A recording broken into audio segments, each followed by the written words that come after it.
ఆఫ్ఘనిస్తాన్ కొండల్లో ఒక గుహలో దాదాపు 5,000 సంవత్సరాల నాటి పురాతన యంత్రం ఒకటి అమెరికా సైన్యానికి కనిపించిందట. అది మామూలు యంత్రం కాదు. చరిత్రలో తొలికాలం నాటి పురాతన విమానం అది. 4 చక్రాలు, 12 భాగాలు ఒక్కొక్కటి చేసి నిర్మించి ఉందట.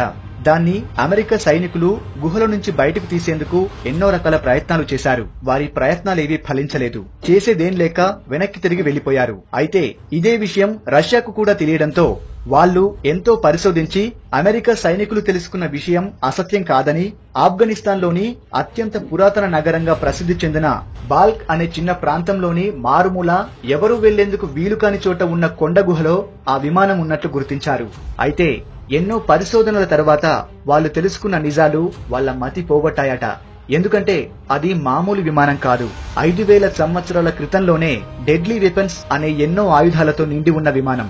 లక్ష్యాన్ని అధిక కాన్సంట్రేషన్ తో మార్చి మసి చేసే లేజర్ గన్, ప్రపంచమంతా హడలిపోతున్న అణు రసాయనాలు, ఆల్బర్ట్ ఐన్స్టీన్ కనుగొని ప్రపంచానికి తెలియజెప్పినట్టు చెప్పబడుతున్న ఎలక్ట్రోమాగ్నెటిక్ రేడియేషన్ గ్రావిటీ ఫీల్డ్ వంటి ఫీచర్స్ తో ఆ విమానం ప్రస్తుత కాలంలో ఉన్న యంత్రాల కన్నా ఎన్నో రెట్లు ఆధునీకరించబడి ఉంది.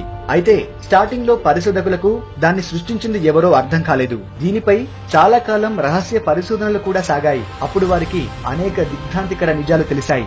5,000 సంవత్సరాలకు పూర్వందని తెలుస్తున్న ఆ విమానం ఇండియాకి చెందిందని రష్యా, అమెరికా పరిశోధకులకు అర్థమైంది.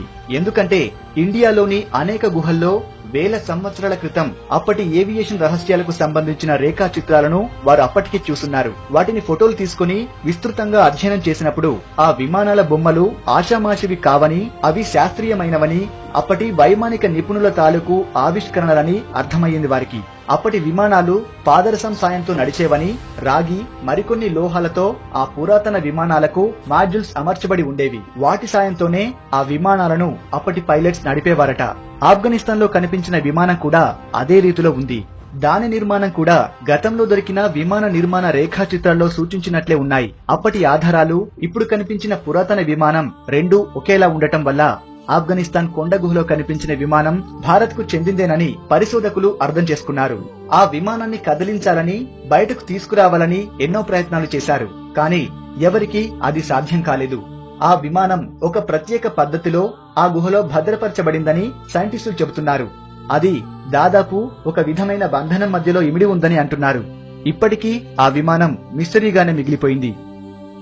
ఈ మధ్యకాలంలో ఎన్నో సంస్థలు, ఎందరో వ్యక్తులు వేద విజ్ఞాన పరిశోధన ప్రయత్నాలు ప్రారంభించి మధ్యలోనే ఆగిపోతున్నారు. తగిన ఆధార గ్రంథాలు లేకపోవడం, వసతుల కొరత, ప్రభుత్వాలకు, అధికారులకు ఇవేమీ పట్టకపోవడం, పండితుల మధ్య సమన్వయం కొరవడటం దీనికి ప్రధాన కారణం. ఎంతో కాలాన్ని, కోట్ల రూపాయల ధనాన్ని ఆధునిక పరిశోధనలకు వెచ్చిస్తున్న ప్రభుత్వ, ప్రైవేటు సంస్థలు అందులో కనీసం 1000వ వంతు ప్రయత్నం వేదాల్లోని గొప్పదనం, అప్పటి టెక్నాలజీ, వారు సూచించిన పరిష్కార మార్గాల కోసం వెచ్చిస్తే ఇప్పటి జనరేషన్ లో పనికొచ్చే ఎన్నో ఆవిష్కరణలు, నేటి ప్రపంచం ఎదుర్కొంటున్న ఎన్నో చెడు పరిణామాలకు పరిష్కారం దొరక్కపోదు. వైమానిక శాస్త్రం ఒక నిర్దిష్టమైన ఇంజనీరింగ్ టెక్స్ట్ బుక్, 8 అధ్యాయాలలో 100 అధికరణలతో 500 సూత్రాలతో విమాన నిర్మాణాన్ని సమగ్రంగా అందించిన ఒక అద్భుతమైన ప్రాచీన వైజ్ఞానిక సత్యం. ఊహలే తప్ప ఆధారాలు లేవనే వాదానికి ఇక స్వస్తి పలకాలి. ఈ ఒక్క తీగతో సనాతన ఋషిప్రోక్త విజ్ఞాన కోశానికి దారి వెతకొచ్చు. మరుగున పడిపోయి మర్చిపోతున్న మన వేదాలు, గ్రంథాల గొప్పదనాన్ని అందరికీ తెలియజేయాలనే ఉద్దేశంతోనే ఇలా